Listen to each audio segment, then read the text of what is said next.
Being addicted to Football Manager is a serious problem. I know, I've been there. But there are things you can do to fight against it. This is FM 101.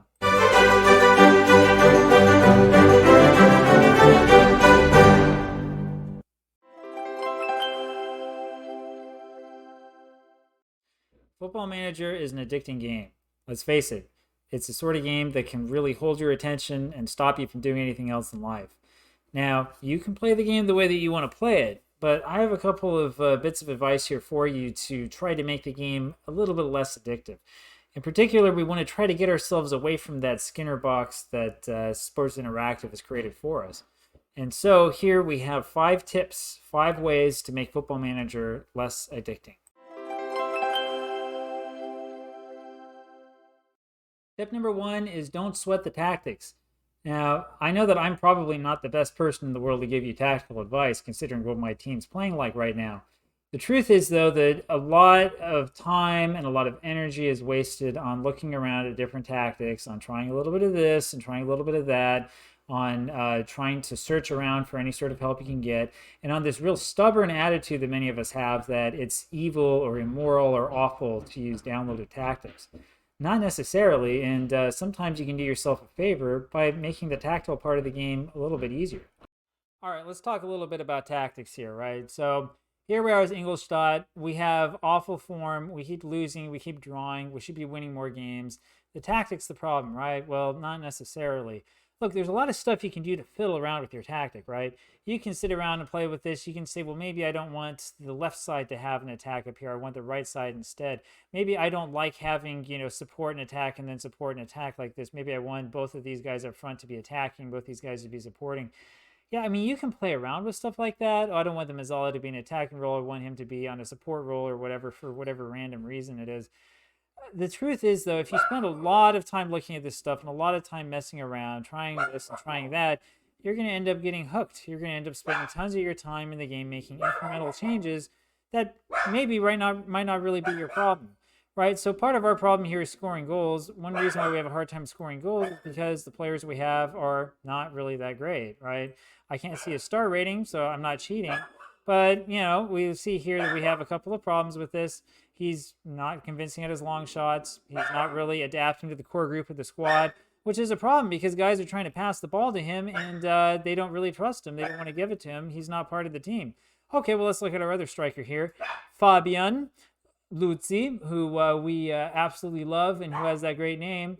Well, he's operating at a level below our level right now. Now, we do think that he has the potential to improve a lot. We think he has the potential to be a Bundesliga striker, and I think that he can make it if we give him some time. But, maybe he's not quite up at that level right now. When you look at stuff like that, you realize, hey, maybe the problem's not really the tactic. Maybe it's just the personnel, or maybe the squad hasn't really blended together yet. Maybe we need to give it some more time.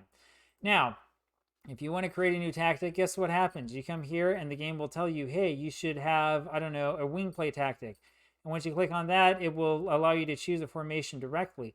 Now, this is the reason why I have a problem with people talking about not using downloaded tactics. Because what's that? Right? That's the blueprint of your tactic, right? But how is that different than a downloaded tactic? You put it together and you'll come up with something that comes out right on top and comes up with every single thing that you need for a workable tactic, right? You click on this and boom, you have a tactic. It's all ready for you to go right here and all the players fit in perfectly. If you're going to do that, which is the way that you need to do it, if you're going to create a tactic, let's cancel out of this. You might as well just load a tactic that somebody else came up with online. Let's say one of these snap tactics, right? Because what's the difference, right? It's very, very similar in that, you're just using somebody else's idea and something that other people have said works, and you can adjust it as needs be. Now, this is kind of a crazy tactic, but if we want to go completely strikerless, we could do something like this and see how it works. And look, we have about half familiarity as it is. It might work. It might work better than what we're doing now. That's part of my point, though, right? You can spend hours and hours working on these tactics, but it's not necessarily going to do you that much good. Now, if you really want to work on tactics, if you really care about this and are interested, my advice is to take the time out to go onto the Sports Interactive forums and do some reading and see what other people have seen and see what they've understood and experience things sort of through their experience instead of trying to reinvent the wheel yourself. Spend less time worrying about tactics. Don't spend days and days and days working on this. Let the other people do the work.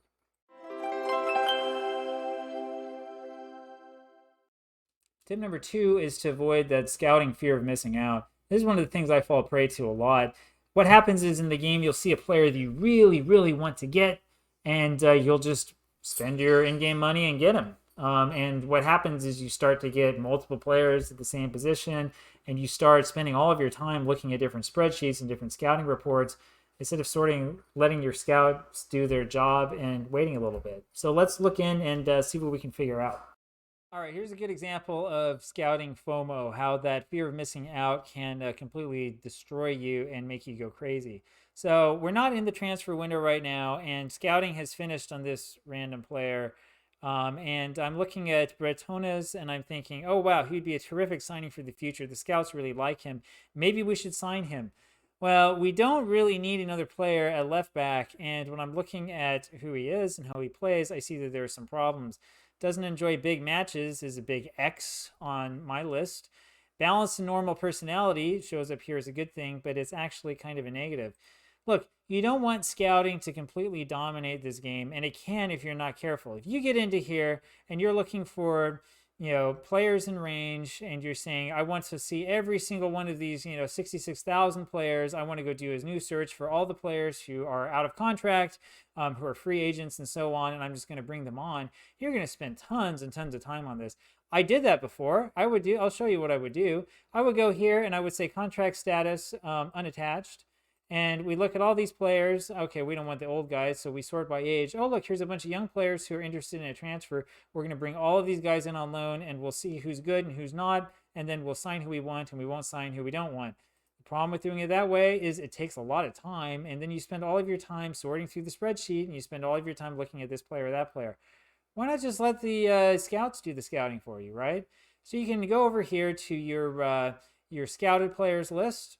I don't look at that short list. In fact, honestly, I let the head of scouting be the head of scouting. I don't even go to the scouting meetings. When I need to buy a player, I'll go over here to this list. I'll look at the recommendation. I'll make sure that we have extensive knowledge, make sure that they're interested in a transfer. And then I look, because we're not looking at star ratings, I'll look here at that personality and say, what I really want is a fairly professional player. Look, we have Diego Lopez, fairly professional player, striker, 20 years old, on like no money at all. Then we can open him up and we can go over to the transfer screen and say, okay, well, what do you think? Does he want to sign for us? What do they want? They want $600,000 to make it possible. Okay. Well, if we look at his contract, we will see that he has a minimum fee release clause, and there it is, $575,000. Great. This looks like a good player. Now, am I going to go and sign him right away? Well, we're not in the transfer window yet. So what I will do with him is I will add him to my Wonder Kid shortlist. Once I get this to work, there we go. He's on the shortlist. And now Diego Lopez is there. I will have an eye on him, and I can think about him later on. That's the right way to do scouting. None of this take every single player in and mess around with this and mess around with that and hope that you can slap it together. Don't spend that time doing that sort of stuff. Spend your time playing the game. Don't waste your time doing a bunch of scouting on your own when you have a scouting team working for you.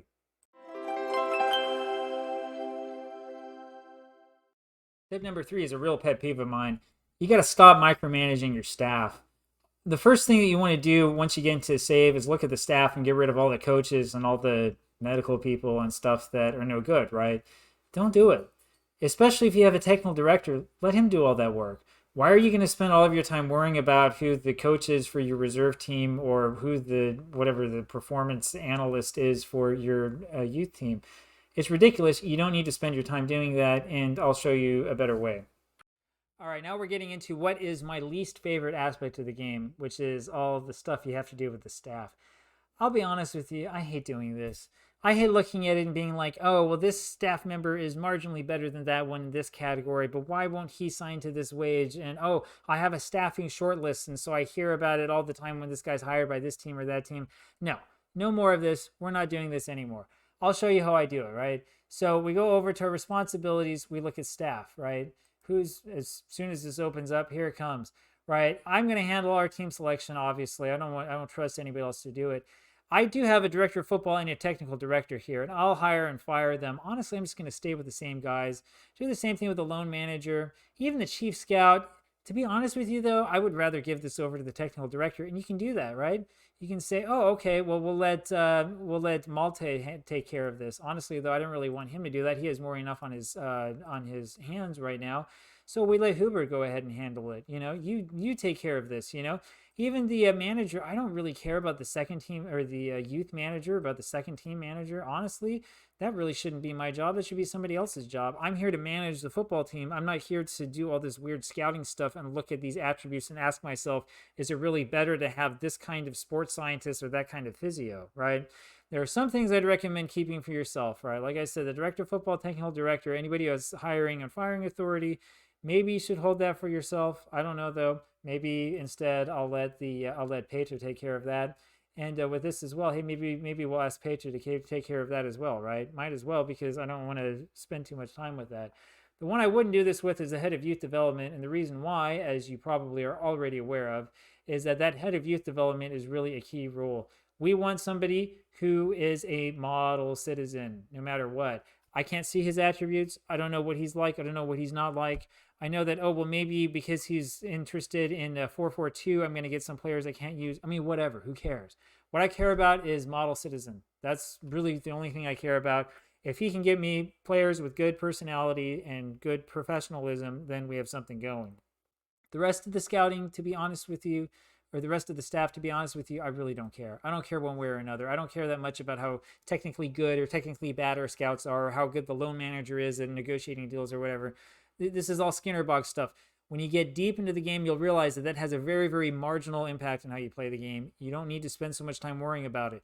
Don't do what I used to do. Don't start a new save and then spend 2 hours looking for staff, right? That sucks. Don't do that. Spend your time playing football manager, not playing staff manager. Tip number 4 is a fun one. Take some shortcuts. Look, you don't have to buy into what Sports Interactive is giving you in the game. There are ways to get it done and to get it done right without having to spend all of your time thinking about what the press is asking you or worrying so much about, if I say this to the player or that to the player, will I kill his morale? Take shortcuts, man. All right, let's talk about press conferences here. So one of the really frustrating things about Football Manager is the press conferences. Press conferences are nice, right? It's realistic. You know that if you're going to manage a football team, you're going to have to meet with the press. You know that it's realistic to meet with them after the match. But the way that Sports Interactive has created these press conferences is just so frustrating. I mean, it's like the worst thing possible, Here we are after this horribly, really awful draw against Freiburg 2. The question is, how do you think the two teams fared against each other from a tactical perspective? I mean, I hate to tell you this, Philip, but what I really think is that the match was just absolutely awful, but it wasn't a tactical problem.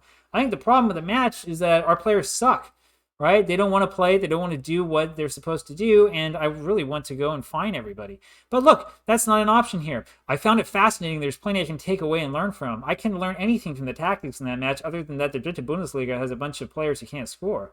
I learned a lot about my team, and I've definitely got plenty to think about now. Yeah, I want to think about their execution. I have more important things to do, with all due respect.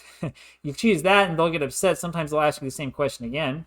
It's not for me to talk about the tactics. I'll leave that to the pundits. I mean, you're not going to say that. Why are you going to say, I'm not going to talk about my tactics? That's your job.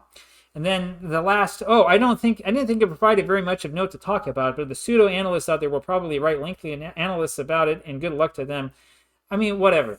I don't like any of these options, but I have learned in Football Manager that press conferences, as frustrating as they are and as repetitive as these questions are, they're important to you, especially if you're trying to move on to a different team.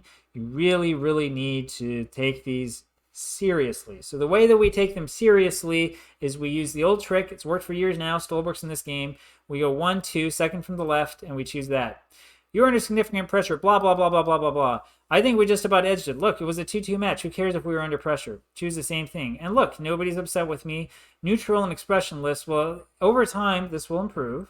And when we look here, oh, look, great respect, great respect. We have great respect from people, even though I don't have it from my own players. That is the way to hack your press conferences. Always choose the second from the left. Works every time. Don't worry about it. Don't read the stupid question. Let's move past it, but don't let your idiot assistant manager take over either. Choose a second from the left. Works every time, guaranteed.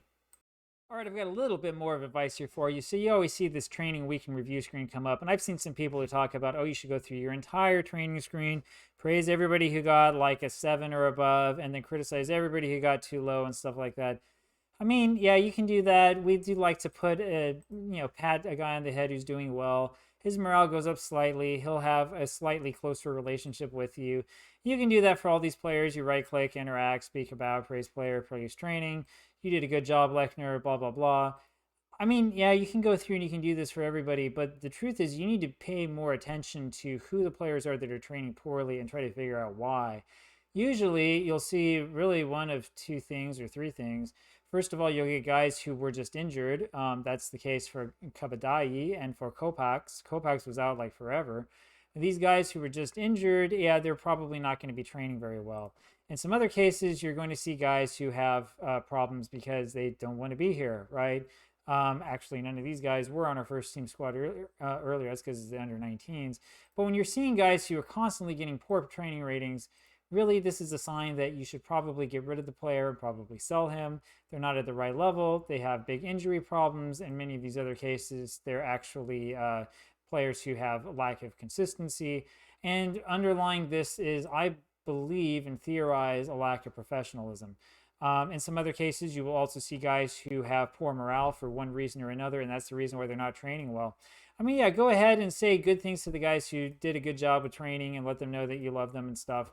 But really, in the end, when you have guys who are really bad at training and aren't doing very well, sell them. Take the easy way out. Ideally, with a good training setup, you should have nothing but guys who are having great training weeks, and you don't have to worry about any of these guys having poor training weeks. And really, going through and doing this over and over again, I mean, it's just a Skinner box. It's another one of these things that's set up just to get you to spend more time with the game. Who wants to do that? You're playing the game too much already.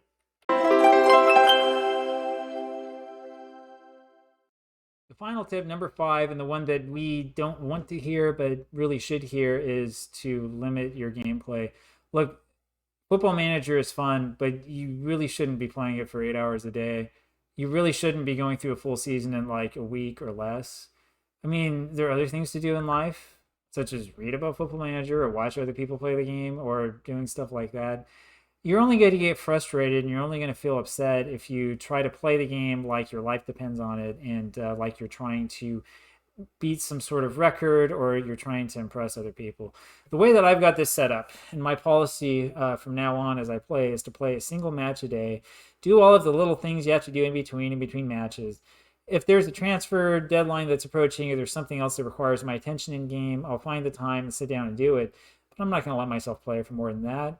Go slow. Get to know your players. Get to know what's going on. Enjoy it while it lasts. It's a fun game, but don't let it completely take over your life. You probably have a wife or a girlfriend or a kid or a parent or grandparent or somebody who you should be spending time with. You can spend time with other people and still enjoy the game. In fact, the game will become a lot more enriching and a lot more enjoying if you limit your time with it a little bit. And if you create some rules that you can live by to stop it from completely dominating your life. Anyway, there you go. Those are your 5 tips for how to break the Sports Interactive Football Manager Skinner box. Once again, it is don't sweat the tactics, avoid the scouting fear of missing out, stop micromanaging your staff, take shortcuts. We love taking shortcuts. And the sad one, number 5, seriously, limit your gameplay. That's it for me, and I will see you tomorrow.